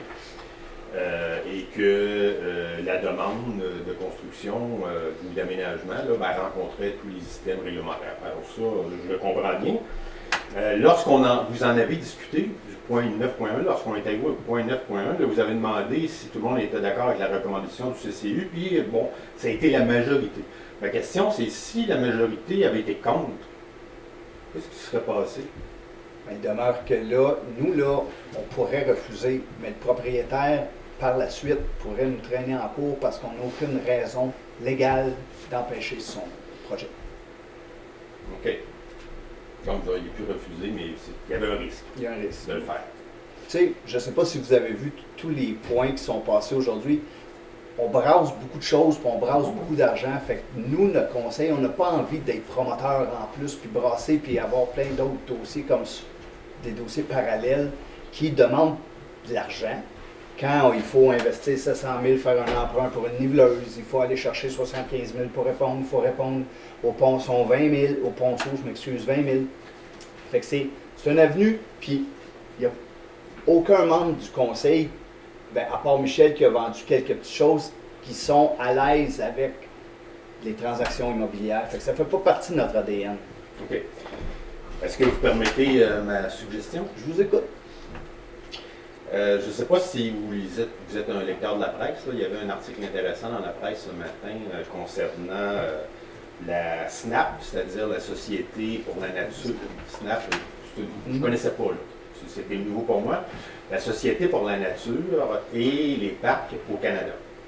En fait, c'est une OBNL qui œuvre dans le domaine de la protection des territoires, protéger les territoires, puis elle donne un coup de main, en fait, elle aide beaucoup les municipalités à déterminer ou à choisir des territoires qui en valent la peine et à les aider à les acheter afin de les protéger.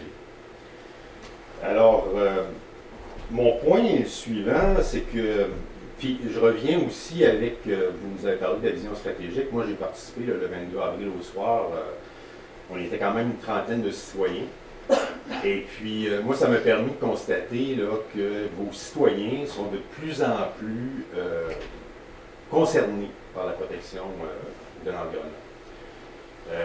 Puis ce soir-là, on l'a bien remarqué parce que lors des travaux, l'aspiration que vous avez identifiée comme étant aménagement du territoire et protection de l'environnement, c'est celle qui a suscité le plus de débats, d'idées aussi pour la rendre vivante. Puis vous avez pu voir aussi là, au début de la rencontre ce soir qu'il y a des citoyens ici qui sont concernés par l'environnement, et j'en suis un. Puis je pense qu'il y en a pas mal. Fait que dans votre vision stratégique, vous parlez beaucoup d'environnement.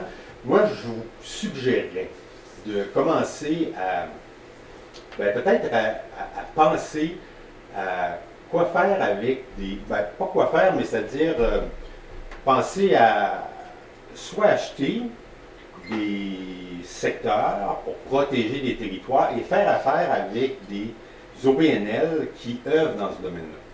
Bientôt, là, avec le nouveau schéma d'aménagement, là, il va y avoir des endroits qui vont être ciblés pour le développement, puis il va y avoir des endroits qui vont être ciblés, je vais dire contre, là, mais ce n'est pas le bon terme. Il va y avoir des endroits où le développement ne sera plus possible.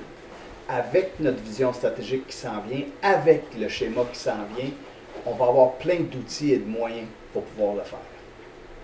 Alors, ce que j'entends, c'est que, éventuellement... Ça fait partie de nous aussi de nos inquiétudes. OK, parce que des promoteurs qui vont vouloir acheter des terrains pour faire du développement, il va en avoir probablement plus qu'il y en a eu dans les 2 dernières années. Je pense que la tendance va éventuellement descendre, parce que là, nous, on est bombardés. Hein. Vous comprendrez que depuis 5 ans, là, ici, là, il y a un développement monstre, puis on est victime... mais tu sais, on a mis des choses, on met des choses en place tranquillement, comme on est en train de penser à une taxe sur le développement pour protéger nos usines. On a tout ce gros casse-tête-là à tout mettre ensemble, avec notre conscience aussi environnementale. Tu sais, on fait partie de la vague, là, nous aussi. Là, on est touché par tout ça, puis c'est la, je vais dire tendance, mais c'est pas le bon mot, là. On est tous très inquiets pour notre planète. Fait que, on veut faire des choses comme elles doivent l'être faites. On est conscient aussi qu'on va devenir cette personne qui allons freiner des gens dans leur élan de développement, parce qu'on comprend qu'il y a des gens qui ont gardé leur terrain un bon temps pour un investissement et éventuellement développer. Nous allons être les 7 personnes qui allons dire, là je nomme un nom au hasard, là, à M. Poirier, vous, M. Poirier, votre terrain, là, c'est terminé. Fait qu'il faut se préparer, puis il faut le faire comme il faut. Puis de dire à cette personne-là qu'elle ne peut pas le faire, bien, il faut avoir fait notre démarche comme il faut, et non juste dire, nous 7, aujourd'hui, là, c'est non. Parce qu'effectivement, M. X, que je ne connais pas le nom du propriétaire du point 9.1, aujourd'hui, il y a des moyens légaux pour revenir contre nous. OK. Bien, écoutez, ce que j'entends, là, je suis bien content de l'entendre. Vous dites que vous êtes 7, peut-être qui devraient faire face là, à des décisions difficiles. Bien, moi, je vous invite à mobiliser la population par votre vision stratégique, à l'aide peut-être du CCE aussi, et peut-être même en créant des comités ad hoc qui pourront faire des propositions au conseil sur des avenues à élaborer ou des avenues à visiter là, pour la protection de l'environnement. Bien, j'aime votre proposition. Je ne dis pas qu'on va absolument le faire, mais je trouve ça intéressant. Bon, puis moi, ben, je serais d'accord pour participer. Merci. Bonjour, Denis Picard, la Claret. Bonsoir, M. Picard. 4 points, 3 questions, un commentaire. Rapidement, c'est des choses qui sont déjà... Faut que ça roule. Ça va arriver. Oui, oui. On a enlevé plusieurs dépenses, comme vous l'avez mentionné tantôt, peut-être un peu plus que la normale, en tout cas. J'imagine que c'est le temps de l'année, le printemps et tout ça. La question, est-ce que tous les items qui ont été approuvés, que ce soit pour l'embauche de gens, les dépenses, est-ce que ça fait partie du budget? Oui. Mais il y a quelque chose, il y a quelques résolutions où on dit d'affecter un tel montant à partir du surplus. T'sais, on a toujours notre surplus qui est disponible, mais lorsqu'on fait une dépense, à part l'emprunt pour la niveleuse, mais ce sont des fonds qu'on a. Puis là, comme tantôt, là, j'ai nommé que Mathieu, au bout de...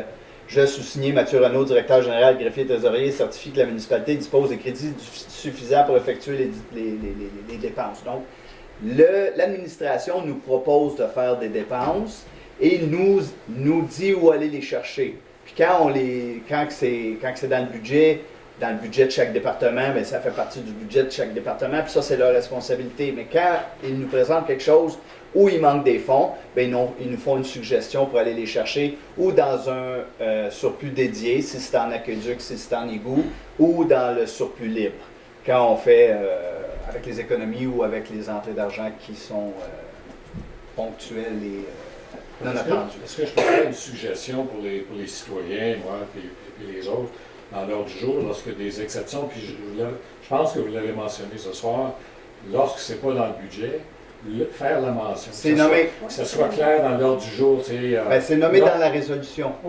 Mais que ce soit écrit, le non budgétisé. Je ne sais pas si légalement on peut faire ça. Là. Ben, en fait, c'est une idée parce qu'à chaque fois que vous entendez une autre source de financement, si on vous dit que c'est payé par un surplus, si on vous dit que c'est payé par un règlement d'emprunt ou quoi que ce soit, c'est pas budget.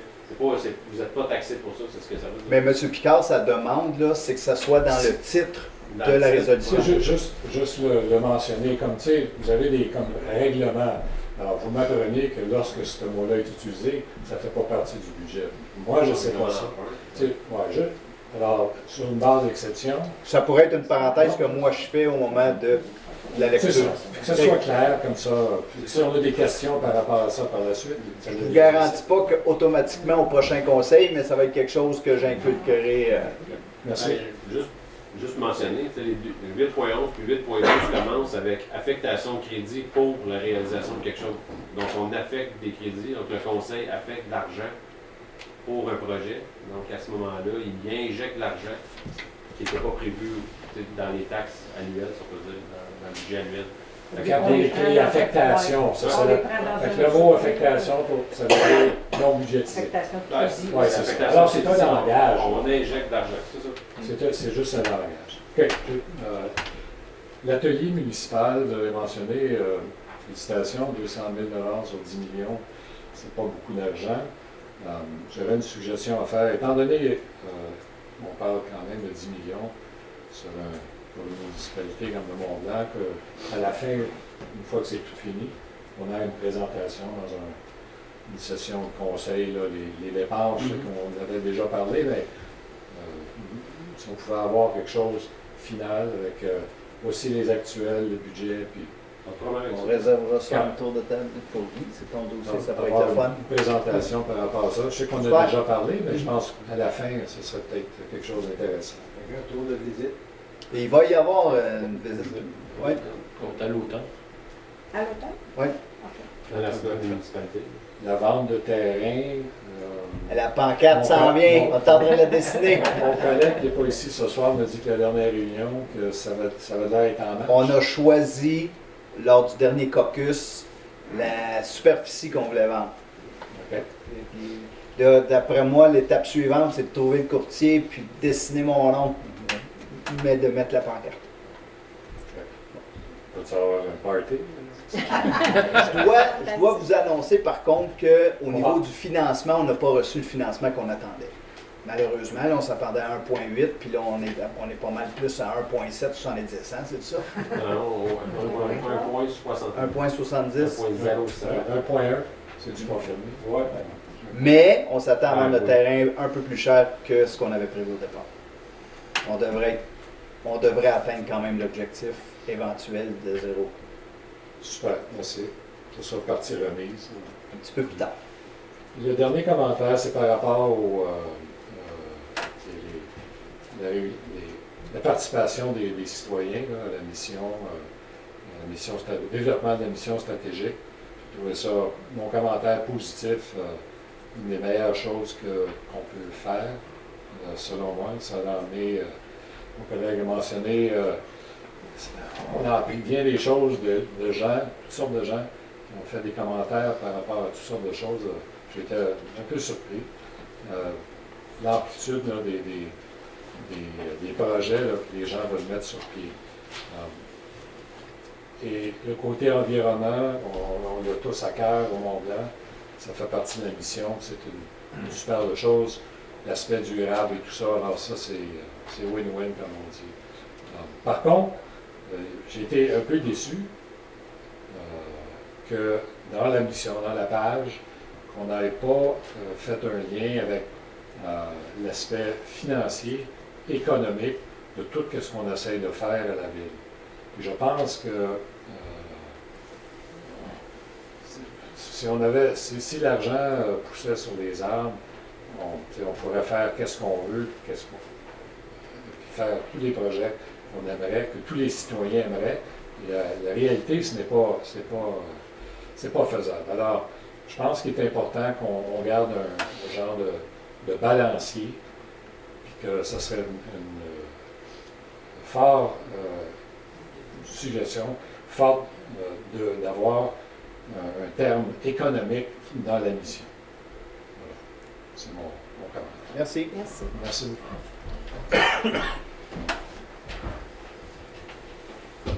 Il n'y a pas d'autres questions? Madame Rose? Vous savez que je rêve toujours de l'asphalte blanc. Non mais savez-vous là, moi je suis pas ingénieur là, mais je vois seulement dans ma petite entrée chez moi. J'avais décidé que moi chez moi, si je veux être logique avec mon discours, il n'y aura pas d'asphalte. Et j'ai fait un concassé, ils appellent 3/4, un truc comme ça. Puis chaque fois que j'avais l'occasion, je demandais toujours au camion, rentrez donc chez moi.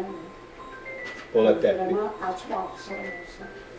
Et je peux vous assurer d'une chose, au cas actuel, même la charrue durant l'hiver, je l'avais bien mise en garde. Parce que j'ai dit là, vous allez arriver, puis vous allez partir, vous allez souffler des pierres. Je n'ai même pas eu ce problème. C'est tellement entassé que c'est quelque chose de... C'est pas loin du détruit. Mais les conducteurs de camions avaient comme consigne devant chez vous de lever la pelle. Il y avait d'autres consignes. Alors c'est parce que je trouve ça d'un côté, puis je suis sûre que vous êtes d'accord avec ça, il y a une politique pour justement diminuer les secteurs intérieurisés. Et vous allez, 150 000 $, vous allez mettre de l'imperméable. Alors moi, ce que j'ai pensé, il y a moi je suis en contact avec une municipalité en Ontario, Mississauga. C'est sûr que ça n'a rien à voir avec nous, là, parce que ça, ils ont peut-être, je ne sais pas combien de population et tout. Mais il reste que dans le Canada, ça a été la première municipalité qui a dit tout ce qui est imperméabilisé va être taxé. Vous savez qu'on Commençant par la municipalité de Mississauga. Alors, je me dis, est-ce qu'il n'y a pas une solution quand je vois le Canadien Tire, vous imaginez? Il y avait 10 degrés de différence quand on était dans le stationnement de Canadien Tire, puis que je partais, puis que je m'en allais sur la rue principale. Si on avait une solution là, pour éviter toute la poussière, puis les deux voisins, d'empêcher que ça lève, parce qu'il va y avoir une circulation assez dense puis assez fréquente dans notre stationnement, je suis sûr qu'on nous l'aurait proposé. Là. Mais il demeure que là, c'est une question d'abat poussière, puis ça, ben, pour moi, c'est pas une solution.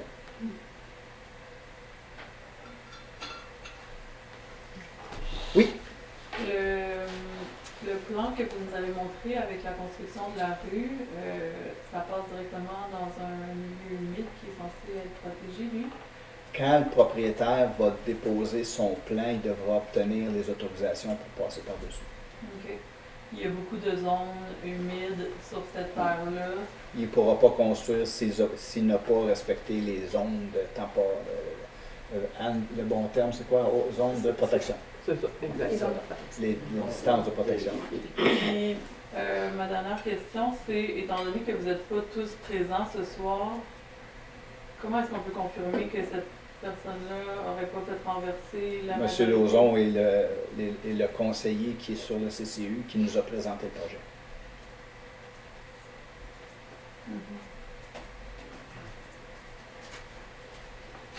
Mais moi, ce que je trouve d'intéressant, parce que souvent, comme citoyen, parfois, on se sent un peu, on veut défendre des valeurs, parfois on peut se sentir très seul et tout.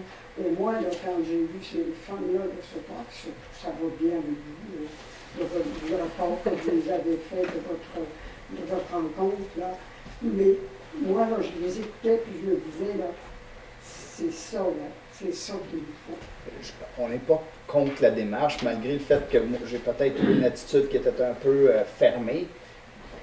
Puis, tu sais, j'admire les choses que vous faites, mais nous, on est devant plein de défis, puis on est devant les choses qu'on peut réaliser, puis il est possible pour nous, éventuellement, de faire une refonte de règlement qui fait en sorte qu'on peut, mais présentement, tu sais, on n'est pas tant décisionnel dans certains dossiers comme on pourrait vouloir l'être.